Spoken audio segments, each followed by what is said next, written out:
Filipinos are the third wealthiest people in America when it comes to average income. The national average income is about $59,000, about $37,000 a year ahead. They are more likely than the average immigrant to have a high school diploma or higher, and they are more likely than a US-born citizen to have a bachelor's degree or higher. And 25% of the Filipino working adults are frontline healthcare workers. They are 1% of the population, about 2.9 million people. They make up 4% of the registered nurses in the US. So they are 4 times as likely as an average American to be working in the nursing profession. They do heavily represent the personal care, healthcare, and service industry in this country. So what are the things that give them such a competitive advantage over other immigrants and Americans as well? Why do they have significantly higher incomes than the overall foreign and native-born populations? They participate in the labor force at a similar rate as all immigrants. One reason we can't ignore is that they are more likely than other immigrants to have strong English skills since they were colonized by the United States in 1898. And since then, especially after World War II, the US and the Philippines have had even more strong relations. But there's much more about Filipino culture than just their ability to speak English. I already know people are going to start coming at me with the, oh, you can't say there's a model minority, blah, blah. Just shut up. The average American salary is $59,000. And over 60% of that population is white. So I'm not giving any preference to color here.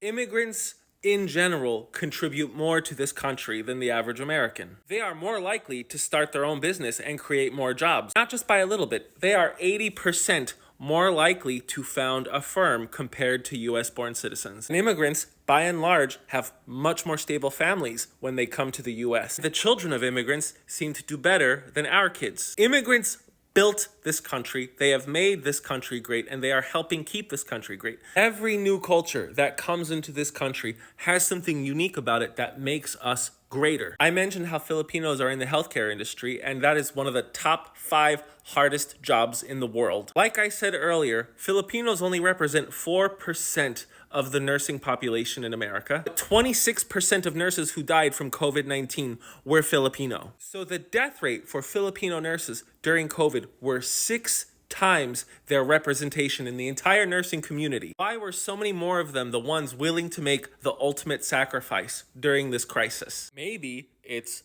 bayunahan, a cherished Filipino tradition that emphasizes community cooperation and helping one another. It involves coming together as a community to accomplish tasks and to get through terrible ordeals. Anecdotally, from my own experience, I have noticed that the Filipinos that I have met in California, in New York, in Florida, they are some of the most warm, compassionate, and loving and respectful people. And there is a mental toughness I've seen specifically among the women, where they just roll up their sleeves and they do what they have to do, no matter how disgusting or difficult the thing is. Also, there's the food, preferably lumpia. I dream about lumpia sometimes, and I need to get more. I'm the Geo Husar, and I talked about Manila a couple months ago. I mentioned the post in the captions. If you want to check it out, please feel free. Thanks for watching.